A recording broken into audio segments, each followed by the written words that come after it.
ಶ್ರೀರಾಂಪುರ ಅನ್ನೋ ಒಂದು ಸಣ್ಣ ಹಳ್ಳಿ ಇತ್ತು. ಸಿಟಿಯಿಂದ ಅದು ತುಂಬಾ ದೂರ ಇತ್ತು. ಈ ಹಳ್ಳಿನಲ್ಲಿ ಮೋಟಾರ್ ಸೈಕಲ್, ಕಾರ್, ಟ್ರಕ್ ಏನೋ ಇತ್ತು. ಆದ್ರೆ ಪೆಟ್ರೋಲ್ ಪಂಪ್ ಇರ್ಲಿಲ್ಲ.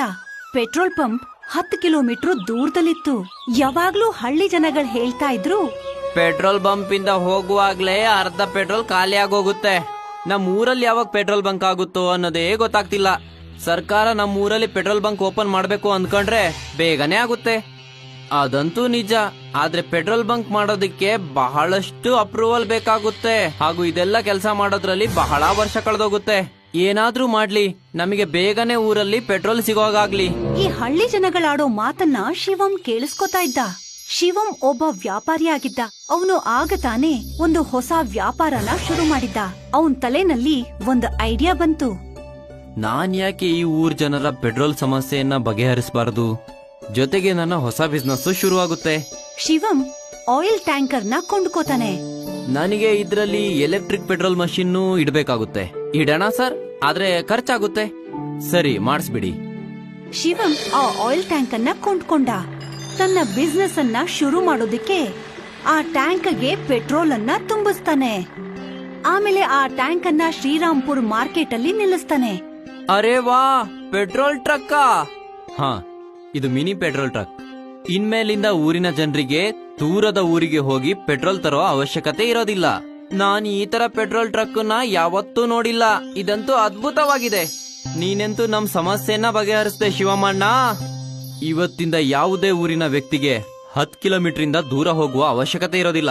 ಪೆಟ್ರೋಲ್ಗೋಸ್ಕರ ಬಹಳ ಒಳ್ಳೇದು ಅಣ್ಣ.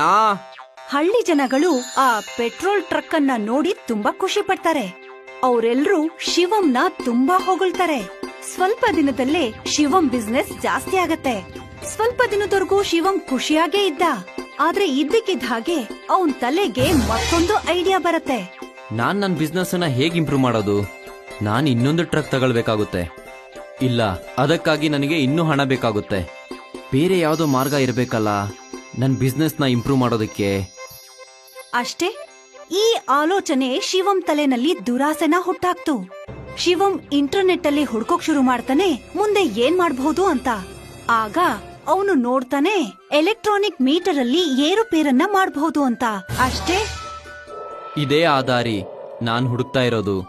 ಇದರಿಂದ ಯಾರು ನನ್ನನ್ನ ಹಿಡಿಯೋದಿಕ್ ಸಾಧ್ಯ ಇಲ್ಲ. ಹಾಗೂ ನನ್ನ ಬಿಸ್ನೆಸ್ ಕೂಡ ಇಂಪ್ರೂವ್ ಆಗುತ್ತೆ. ಮಾರನೇ ದಿನದಿಂದ ಶಿವಂ ಪೆಟ್ರೋಲ್ ಟ್ಯಾಂಕ್ಗೆ ಪೆಟ್ರೋಲ್ ಅನ್ನ ತುಂಬಿಸ್ಕೊಂಡ. ಒಬ್ಬ ವ್ಯಕ್ತಿನ ಕರೆದು ಆ ಎಲೆಕ್ಟ್ರಾನಿಕ್ ಮೀಟರ್ ಅನ್ನ ಏರುಪೇರು ಮಾಡಿಸ್ದ. ಪ್ರತಿದಿನದ ಹಾಗೆ ಆ ಪೆಟ್ರೋಲ್ ಟ್ಯಾಂಕ್ ಅನ್ನ ಶ್ರೀರಾಂಪುರದ ಮಾರ್ಕೆಟ್ ಅಲ್ಲಿ ನಿಲ್ಲಿಸ್ದ. ಶಿವಂ ತನ್ನ ಲಾಭನ ಯೋಚನೆ ಮಾಡಿನೇ ಖುಷಿಯಾಗಿದ್ದ. ಮುಂದೆ ಎಷ್ಟೋ ದಿನದವರೆಗೂ ಎಲೆಕ್ಟ್ರಾನಿಕ್ ಮೀಟರ್ ಅನ್ನ ಏರುಪೇರು ಮಾಡಿ ಶಿವಂ ಖುಷಿಯಾಗಿದ್ದ. ಆಮೇಲೆ ಒಂದು ದಿನ ಇದ್ದಕ್ಕಿದ್ದ ಹಾಗೆ ಶ್ರೀರಾಂಪುರಕ್ಕೆ ಅರ್ಣವ್ ಅನ್ನೋ ಹೆಸರಿನ ಒಬ್ಬ RTO ಆಫೀಸರ್ ಬಂದ. ಅವನು ಶ್ರೀರಾಂಪುರ ಮಾರ್ಕೆಟ್ ಅಲ್ಲಿ ನಿಂತಿದ್ದಂತ ಶಿವಂ ಪೆಟ್ರೋಲ್ ಟ್ಯಾಂಕ್ ಇಂದ ತನ್ನ ಗಾಡಿಗೆ ಪೆಟ್ರೋಲ್ ತುಂಬಿಸ್ಕೊಂಡ. ಅಣ್ಣ, 500 ರೂಪಾಯಿಗೆ ಪೆಟ್ರೋಲ್ ತುಂಬಿಸು. ಶಿವಂ 500 ರೂಪಾಯಿಗೆ ಪೆಟ್ರೋಲ್ ಹಾಕ್ದ. ಆದ್ರೆ ಅರ್ಣವ್ ನೋಡ್ತಾನೆ ಅವನ ಬೈಕ್ ಅಲ್ಲಿದ್ದಂತ ಟ್ಯಾಂಕು ಅರ್ಧಕ್ಕಿಂತ ಕಮ್ಮಿ ಇತ್ತು. ನೀನ್ ಎಷ್ಟು ಪೆಟ್ರೋಲ್ ಹಾಕದೆ? 500 ರೂಪಾಯಿದು. ಆದ್ರೆ ನನ್ ಕಡ್ಡಿ ಕಡಿಮೆ ಯಾಕೆ ತೋರಿಸ್ತಾ ಇದೆ? ಬಹುಶಃ ನಿಮ್ದು ಫ್ಯೂಲ್ ಗೇಜ್ ಅಲ್ಲಿ ಏನೋ ಪ್ರಾಬ್ಲಮ್ ಇದೆ ಇರ್ಬೋದು. ಹಾಗೆ ಯೋಚನೆ ಮಾಡಿ ಅರ್ಣವ್ ಹೊರಟೋಗ್ತಾನೆ. ಆದ್ರೆ ಅವನು ಹೈವೇನಲ್ಲಿ ಹೋಗುವಾಗ ದಾರಿ ಮಧ್ಯದಲ್ಲಿ ಗಾಡಿ ಪೆಟ್ರೋಲ್ ಖಾಲಿ ಆಗೋಯ್ತು. ಅಯ್ಯೋ, ಇದೇನು ಈ ಪೆಟ್ರೋಲ್ ಹೇಗ್ ಖಾಲಿ ಆಯ್ತು? ಅರ್ಣವ್ ಅಷ್ಟು ಗಮನ ಕೊಡ್ಲಿಲ್ಲ.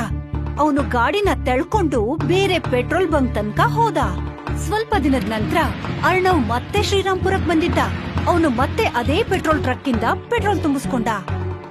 ಇವತ್ತು ಕೂಡ ಅವನ ಇಂಡಿಕೇಟರ್ ಕಮ್ಮಿನೇ ತೋರಿಸ್ತಿತ್ತು. ಕಂಡಿಡಿಬೇಕು ಈ ವಿಷಯ ಏನು ಅಂತ. ಅವನಲ್ಲಿಂದ ಮುಂದೆ ಹೋಗ್ತಾನೆ. ಅಲ್ಲಿ ಅವನ್ ಕೇಳಿಸ್ಕೋತಾನೆ ಆ ಹಳ್ಳಿಯ ಇಬ್ರು ವ್ಯಕ್ತಿಗಳು ಮಾತಾಡ್ಕೊಳ್ಳೋದನ್ನ. ನಂಗನ್ಸುತ್ತೆ ನಾನು ಹೊಸ ಗಾಡಿನ ತಗೊಂಡ್ಲೇಬೇಕು ಅಂತ. ಅದೇನು ಕಣ, ಇವತ್ತೆಲ್ಲ ನನ್ ಗಾಡಿ ಆವರೇಜ್ ಕೊಡ್ತಾನೇ ಇಲ್ಲ. ನಿನ್ನೆ ಹೈವೇಯಲ್ಲಿ ಗಾಡಿ ನಿಂತೋಗಿತ್ತು. ಅಣ್ಣ, ನನ್ನ ಹತ್ರ ಗಾಡಿ ಅಂತೂ ಇಲ್ಲ. ಆದ್ರೆ ನನಗ್ ನಿನ್ನೆ ಹೀಗೆ ಆಗಿತ್ತು. ಗೊತ್ತಿಲ್ಲ ಏನ್ ನಡೀತಾ ಇದೆ ಅಂತ. ಹಳ್ಳಿ ಜನಗಳಿಗೆ ಅರ್ಥನೇ ಆಗ್ತಿರಲ್ಲ ಪಾಪ ಏನಾಗ್ತಿದೆ ಅನ್ನೋದು. ಆದ್ರೆ RTO ಆಫೀಸರ್ ಅರ್ಣವ್ಗೆ ಅರ್ಥ ಆಗೋಗಿತ್ತು. ಪೆಟ್ರೋಲ್ ಟ್ಯಾಂಕ್ನ ಮೀಟರ್ ಅಲ್ಲಿ ಏನೋ ಎಡವಟ್ಟಿದೆ ಅನ್ನೋದು. ಅವನು ಆ ಕೂಡ್ಲೆ RTO ಆಫೀಸ್ಗೆ ಹೋಗ್ತಾನೆ. ಅಲ್ಲಿ ತನ್ನ ಕಲೀಗ್ಸ್ಗೆ ಎಲ್ಲಾ ವಿಷಯ ಹೇಳ್ತಾನೆ. ನಾವು ಆದಷ್ಟು ಬೇಗ ಇದನ್ನ ತಡಿಲೇಬೇಕು. ಅರ್ಣವ್ ತನ್ನ ಆರ್ಟಿಒ ಟೀಮ್ ಅನ್ನ ತಗೊಂಡು ಶ್ರೀರಾಮ್ಪುರಕ್ ಹೋಗ್ತಾನೆ. ನಾನು ನಿಮ್ಮ ಎಲೆಕ್ಟ್ರಾನಿಕ್ ಮೀಟರ್ ಅನ್ನ ಚೆಕ್ ಮಾಡಬೇಕು. ಅದನ್ನ ಕೇಳಿ ಶಿವಂಗೆ ಬೆವರಿಳಿಯೋಕ್ ಶುರುವಾಯ್ತು. ಸರ್, ನನ್ ಮೀಟರ್ ಅಂತೂ ಚೆನ್ನಾಗೇ ಇದೆ. ಇದ್ರಲ್ಲಿ ಏನಿರಕ್ ಸಾಧ್ಯ? ಏನಿರುತ್ತೆ ಅಂತ ಅದನ್ನ ಚೆಕ್ ಮಾಡಿದ್ಮೇಲೆ ಹೇಳಕ್ ಸಾಧ್ಯ. ಆರ್ಟಿಒ ಆಫೀಸರ್ ಎಲೆಕ್ಟ್ರಾನಿಕ್ ಮೀಟರ್ ನ ರೀಡಿಂಗ್ ಚೆಕ್ ಮಾಡ್ತಾರೆ. ಅರ್ಣವ್, ನೀನ್ ಅನ್ಕೊಂಡಿದ್ದು ಸರಿಯಾಗೇ ಇದೆ. ಈ ಮೀಟರ್ 3% ಸ್ಪೀಡಾಗಿ ಓಡ್ತಾ ಇದೆ. ಹಾಗೂ ಈ ವ್ಯಕ್ತಿ ಊರಿನ ಮುಗ್ಧ ಜನರನ್ನ ಮೋಸ ಮಾಡ್ತಾ ಇದ್ದಾನೆ. ಅದನ್ನ ಕೇಳ್ತಿದ್ದ ಹಾಗೆ ಶಿವಂ ಓಡೋ ಪ್ರಯತ್ನ ಮಾಡ್ತಾನೆ. ಆದ್ರೆ ಅಲ್ಲೇ ನಿಂತಿದ್ದಂತ ಹಳ್ಳಿ ಜನಗಳು ಅವನನ್ನ ಹಿಡ್ಕೋತಾರೆ ಮತ್ತ ಅವನನ್ನ ಪೊಲೀಸ್ ಸ್ಟೇಷನ್ ಕರ್ಕೊಂಡ್ ಹೋಗಿ ಅವನ ಮೇಲೆ ಕೇಸ್ ಹಾಕ್ತಾರೆ. ಶಿವಂಗೆ 2 ವರ್ಷ ಜೈಲ್ ಶಿಕ್ಷೆ ಆಗತ್ತೆ. ಅವನ್ ಮಾಡಿದಂತ ತಪ್ಪಿಗೆ ಶಿಕ್ಷೆ ಸಿಗತ್ತೆ. ಬಹುಶಃ ಶಿವಂ ದುರಾಸೆ ಪಡ್ಲಿಲ್ಲ ಅಂದಿದ್ರೆ ಅವನ್ ಪೆಟ್ರೋಲ್ ಟ್ಯಾಂಕ್ ನ ಬಿಸ್ನೆಸ್ ತುಂಬಾ ಚೆನ್ನಾಗ್ ನಡೀತಾ ಇತ್ತು. ಆದ್ರೆ ಏನ್ ಮಾಡಕ್ಕಾಗತ್ತೆ, ಶಿವಂನ ದುರಾಸೆ ಎಲ್ಲಾನು ಕೂಡ ಮುಳುಗಿಸ್ಬಿಡ್ತು. ಶ್ರೀರಾಮ್ಪುರ ಅನ್ನೋ